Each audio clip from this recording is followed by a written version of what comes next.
فرنسا وأيضا اتفاقية 1968 هل لا تزال تلبي احتياجات الجزائريين في فرنسا بعد مرور أكثر من 5 عقود؟ وللحديث عن هذا الموضوع يتواجد معنا في بلاتو تلفزيون النهار عضو لجنة الشؤون الخارجية وتعاون بالبرلمان السيد محمد هاني.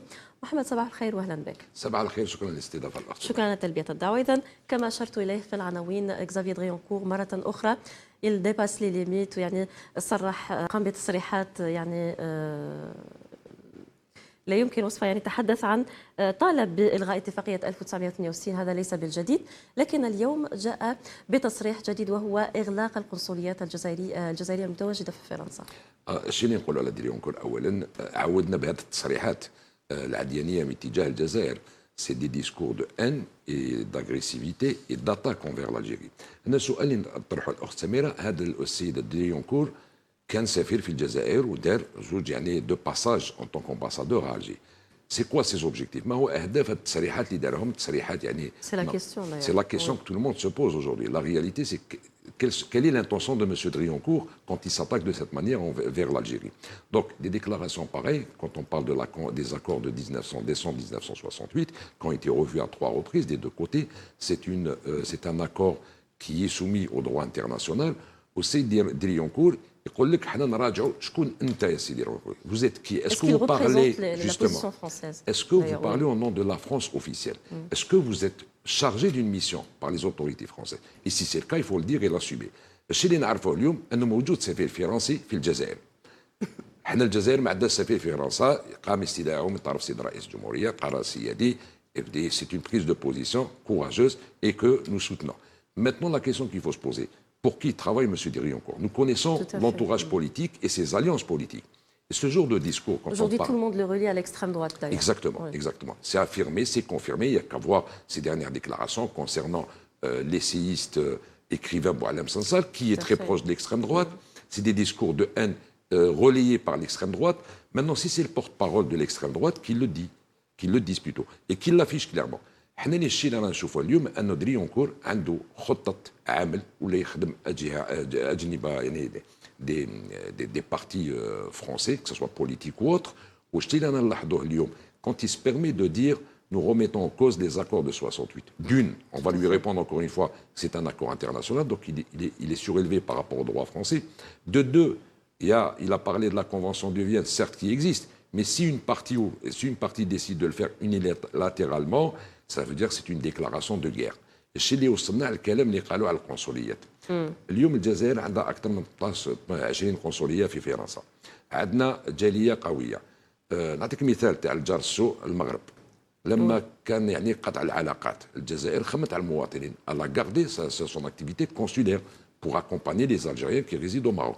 Maintenant, s'ils pensent mettre pression ou impressionner en disant que la fermeture des consulats français en Algérie, en sachant qu'il n'y en a que 3, Oran, Alger, Annaba, et en contrepartie fermer les consulats algériens, je pense que le droit international est suprême, et donc ce genre de menace, nous sommes vraiment déçus de cette déclaration.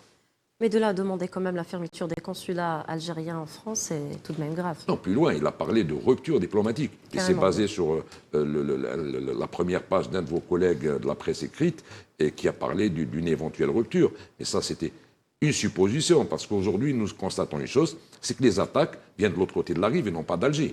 Aujourd'hui, les autorités algériennes ont pris certaines décisions, et à leur tête, M. le Président de la République et nos diplomaties, et là, qui sont dans l'intérêt... aux déclarations du ministre de l'Intérieur français Bruno Retailleau, qui est allé jusqu'à menacer d'arrêter carrément le processus de l'octroi des visas. Alors, justement, c'est vrai que c'est de Boualem Sansal.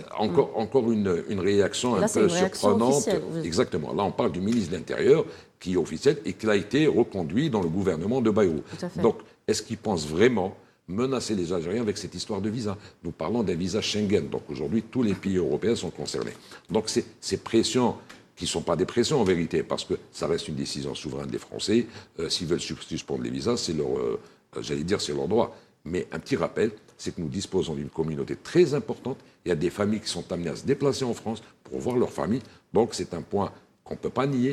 Les Français ne peuvent pas le nier. Et je pense qu'il faudra un peu de sagesse de ce côté-là. Ça ne devrait pas servir, quand on fait de la politique, cette histoire de visa, c'est la libre circulation des gens. C'est un moyen de permettre aux gens de se rapprocher et non pas de détruire une relation qui peut aller dans le bon sens, à condition qu'il y ait une bonne volonté de la part de Paris et comprendre qu'aujourd'hui, l'Algérie est souveraine, elle a des hommes et des femmes qui sont là pour répondre aux attaques et qu'elle est là pour reconstruire un nouveau pays. Tout à fait. نعود نقولوا ايضا تصريح رئيس الجمهوريه لما قال je n'irai pas à Canossa.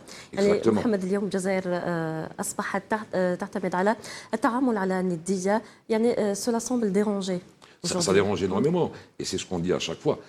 J'en profite pour passer ce message, spécialement M. Drioncourt. Il va falloir comprendre que l'Algérie est souveraine et indépendante. Vous avez fait 2 passages à Alger. Et vous avez très bien compris la mentalité algérienne et la politique algérienne qui a énormément changé, spécialement à l'international, depuis 2019. Aujourd'hui, il y a des femmes et des hommes qui n'accepteront pas d'être soumis. Donc Alger, aujourd'hui, a des positions, il faudra les respecter. Nous sommes là ouverts à toute relation bilatérale qui fait avancer les 2 peuples et les 2 nations, mais à condition qu'il y ait un respect mutuel. Donc ces menaces, il va falloir les cesser un moment. Très bien. En parlant de l'accord de 68, est-ce qu'il répond toujours aux besoins de la diaspora qui réside en France? Pas du tout, pas du tout. Il a été ratifié à 3 reprises, retouché à 3 reprises. Initialement, il faut rappeler, ça c'est très important, cet accord, contrairement à ce que disait Drioncourt, cet accord avait prévu la libre circulation des Algériens. Donc qu'on ne fasse pas le rapprochement avec les pieds noirs, mais des Algériens. Il a été revu, l'Algérie a accepté de le renégocier à 3 reprises. Elle a refusé en 2011, effectivement, la dernière négociation, parce que je pense qu'à un moment donné, il voulait vraiment une nullité de cet accord. Mais aujourd'hui, il n'avantage pas forcément les Algériens. Nous avons d'autres communautés qui sont... Exactement, exactement. Mais ça reste une feuille de pression virtuelle, parce que quand on voit réellement le fond de cet accord, ça reste une coquille vide. Aujourd'hui, les Algériens ne sont pas mieux traités, entre parenthèses, que les autres communautés. Parce qu'on est aussi nombreux que les Marocains ou que d'autres nationalités qui ont d'autres avantages. On peut parler des fameuses cartes de séjour aujourd'hui qui sont bloquées. Il y a des Algériens qui résident en France depuis plus de 30 ans et au renouvellement de leurs cartes, ils ont même des enfants nés en France et de nationalité française. On leur crée des blocages.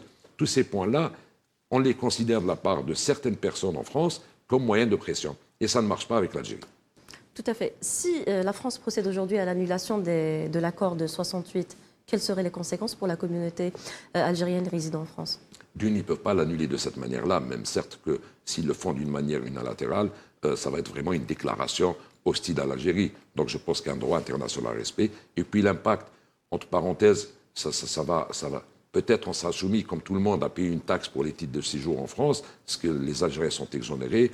Peut-être que l'histoire de regroupement familial qu'ils ont durci depuis longtemps, parce qu'aujourd'hui, il y a aussi ce problème de regroupement familial, où il y a des familles séparées complètement depuis des années, spécialement après le Covid. Donc, ما يكونش يعني ما نعتبروش كامتياز الجزائريين بكل صراحة.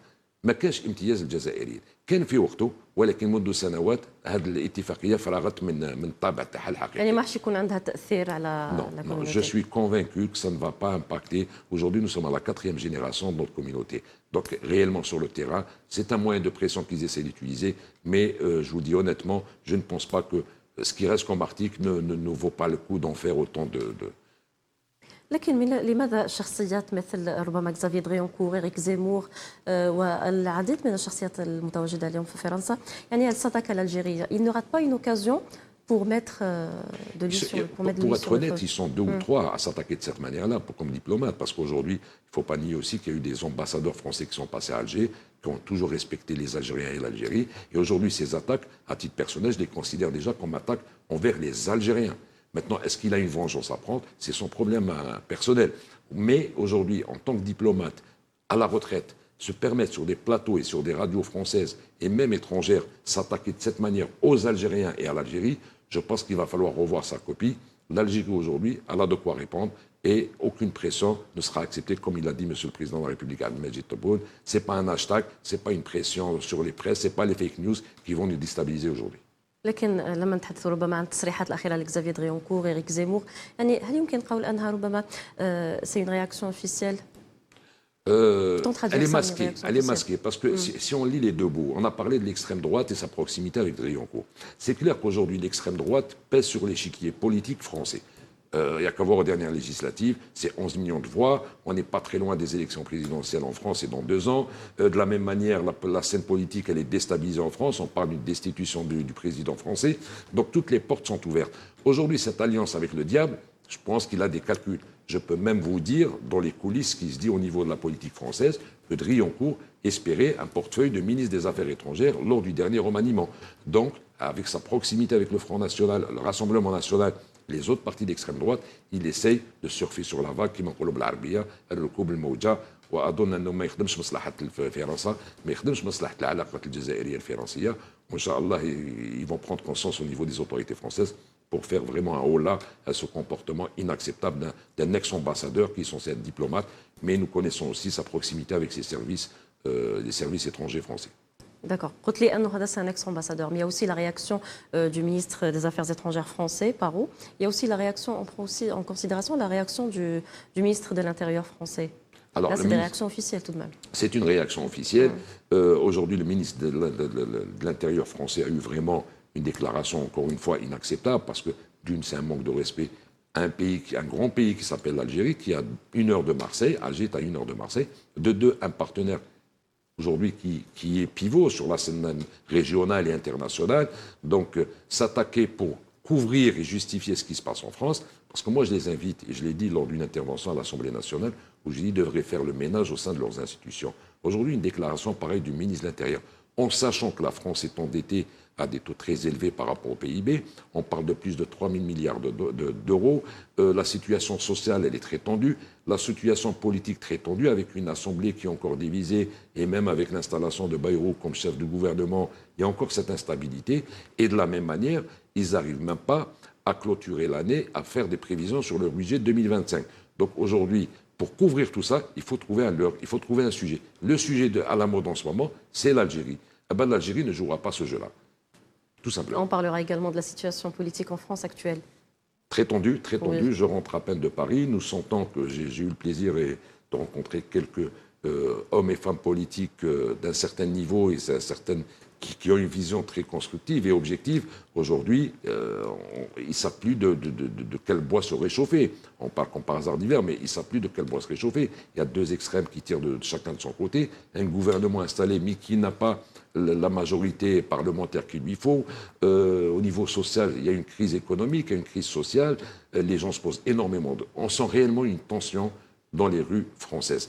Maintenant, il y a le conflit à régler avec les Gilets jaunes, il y a les conflits avec les retraités, donc les syndicats ils sont en évolution. Donc aujourd'hui, j'invite entre autres le ministre de l'Intérieur français, et je m'exprimerai en français comme ça le message sera bien reçu, de s'occuper plus des affaires intérieures françaises, vu que ça sera son rôle, que des affaires algériennes ou étrangères, parce qu'aujourd'hui, l'Algérie a une autre vision, elle est en train de construire, et de l'autre côté, il y a un ex-partenaire, j'allais dire, et c'est peut-être ce mot-là qui change, c'est qu'aujourd'hui, l'Algérie a diversifié ses partenaires, et la France pense avoir un monopole sur l'Algérie, ce qui n'est plus le cas depuis quelques années. Elle n'a plus le monopole sur l'Afrique aussi. Hein. Tout à fait, tout à fait. Donc c'est un enchaînement, on l'a toujours dit, l'Algérie... Ils se sont tournés vers le Maroc, un allié faible. Un allié très très faible, un allié qui souffre autant, donc je ne sais pas qui va sauver qui, mais aujourd'hui, je pense que leur choix, c'était un choix d'urgence, parce qu'aujourd'hui, l'Algérie a été très très claire, Monsieur le Président de la République, depuis le début de son premier mandat, a été très très clair. Il a dit que l'Algérie est ouverte à tout partenaire, à condition qu'il soit dans le respect mutuel et dans tout ce qui était économique, gagnant-gagnant. La France n'a pas voulu accepter peut-être la règle, ou bien elle a refusé de l'accepter, mais aujourd'hui, ils sont en train de payer les pots cassés. L'Algérie, elle est ambitieuse, elle est en train de construire. On parle d'un PIB bientôt à 400 milliards de dollars. Donc aujourd'hui, il va falloir faire avec l'Algérie. Sinon, ceux qui ne le veulent pas, ça sera des adversaires. Et en parlant de Macron, son avenir en France est très flou. Enjeu, très enjeu. Un Parlement qui est en train de bouger dans tous les sens. La gauche qui est en train de... On voit comment il se comporte. Il demande son départ carrément aujourd'hui. Exactement, et on parle même de la chute de la Ve République. Tout à fait. Mohamed, pour finir, un dernier mot, peut-être un message. Le message, je vais passer. Il va falloir comprendre qu'aujourd'hui, l'Algérie, elle est dans une vision constructive. Nous sommes ouverts à tout partenariat. Nous ne sommes pas un pays qui s'attaque aux autres. Nous ne sommes pas dans l'hostilité. Par contre, le minimum qu'on demande, c'est le respect mutuel. Le minimum qu'on demande, c'est de construire et de bâtir ensemble. Nous ne sommes pas qu'un marché. L'Algérie, elle a une vision sud-sud et c'est un partenaire connu, fiable et solide. Donc il va falloir construire avec, il va falloir travailler avec, mais nous avons aussi des règles à imposer. Donc l'Algérie a bien changé depuis 2019. Très bien, merci beaucoup Mohamed Hani pour tous ces détails. Merci à vous. Je vous en prie. إذا مشاهدينا نواصل هذا الموعد دائما بالشأن الاقتصادي حيث يشهد برنامج تطوير الطاقات المتجددة قفزة نوعية من حيث المشاريع فبعد مشروع الطاقة الشمسية والهيدروجين